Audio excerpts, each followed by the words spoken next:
As we just mentioned, in the market we find ourselves in we have higher interest rates, and because that the housing market has cooled. By cooling, it doesn't necessarily, again, it doesn't mean values are going backwards, but they're not. It's not frozen. It's not Right. deep freeze. It's cooled. It's humane. Right. Yeah. So as an advantage, believe it or not, these higher rates are an advantage for buyers because it's presenting a window that you have not had the last 2 years where sellers are willing to negotiate. And so there's a few different things that you can work in based on what's important to you as the buyer that the seller can help with. And again, this is not the case when the market heats up with low rates. So it is actually, I know it's weird to say that, but I'm saying There are advantages. There are advantages to being a person who says, you know what, I'm not afraid, I'm going to buy in this market.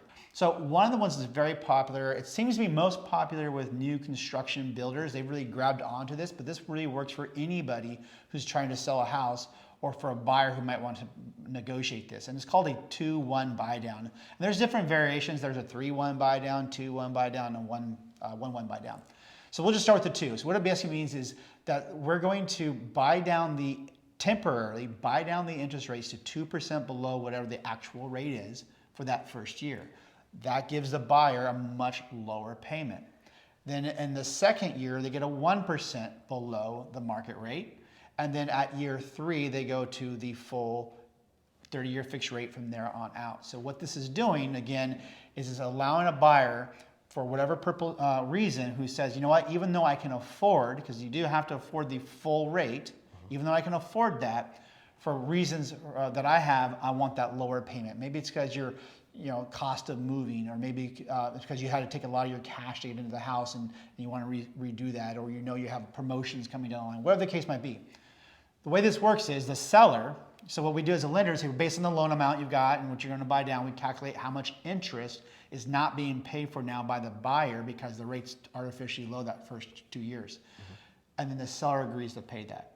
So it essentially goes into like an escrow account so that the lower than full payment that's being made by the buyer, they pull from this here, the investor gets the full actual rate that earned on that, and they get that benefit. And then now let's just say a year into it though, rates drop, and now the buyer's like, well, great, I've got this artificially low rate for 2 years, but rates have dropped, and now they're 1% lower, and they do a refinance. That portion of that prepaid interest that was set aside From the seller, if that's how you structure it, that's how it will be structured by the seller.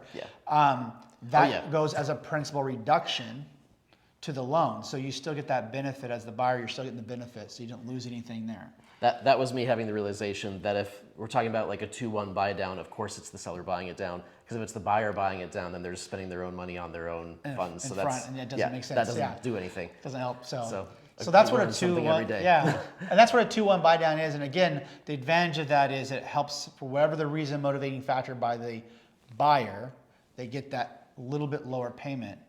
Well, actually, 2% can be, to sign the loan amount can be. I mean, that could be massive. I didn't realize that that's literally what that meant. So we're not quoting interest rates. This is not a commitment to lend. All the usual disclaimers and caveats apply.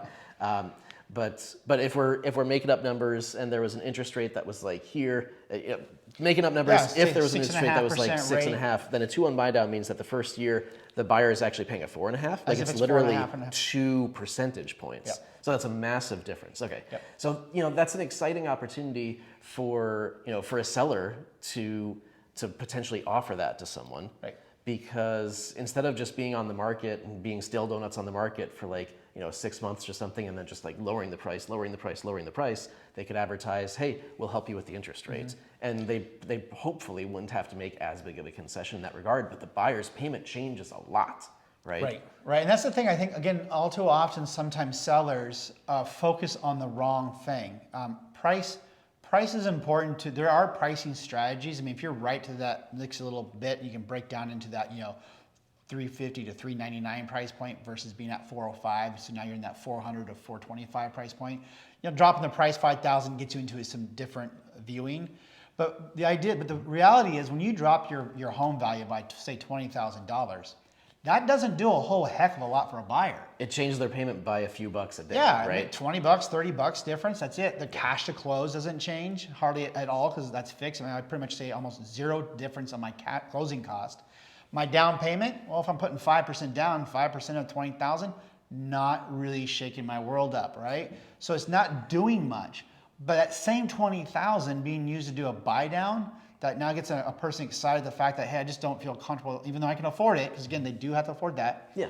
Or the other option we talked about is doing a permanent buy down. And so what I mean by that is instead of temporarily buying down the rate for 2% 1 year and then 1% 1 year, you actually say, I'll pay the discount points for you. I will buy down your rate. So now maybe you don't get as far, but maybe instead of a 6.5 rate, you're now getting like maybe a 5.75 rate for 30 years. Now the advantage of that is because you've fully bought down the rate, the borrowers, potential buyers of your house can qualify off that lower payment.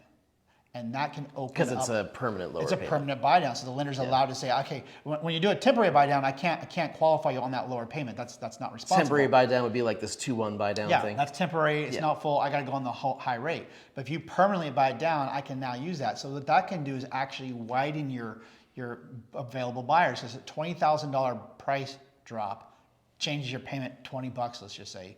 Yeah. And these are just random numbers. But when you permanently buy it down, that might make a difference of $100. You have more buyers that can qualify. And then last but not least, it might be maybe the buyer's main number one thing is, hey, I can afford the payment. I have no problem with that. And I got the money for the down payment, but I really need help with the closing cost. Well, so maybe what you do is instead of dropping your price 20 grand, you just let the potential buyers out there know, hey, if you want me to pay your closing costs, I'll pay up to 15,000.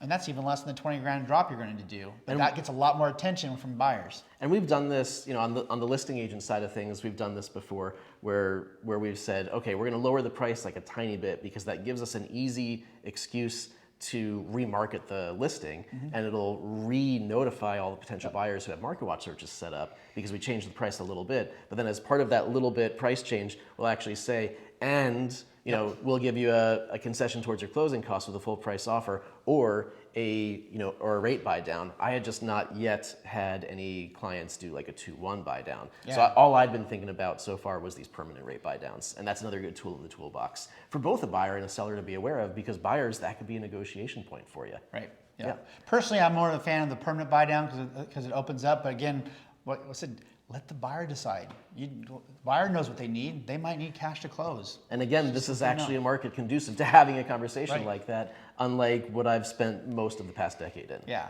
A year ago, you could not, they wouldn't even pass it along. It wouldn't even be looked at. Yeah.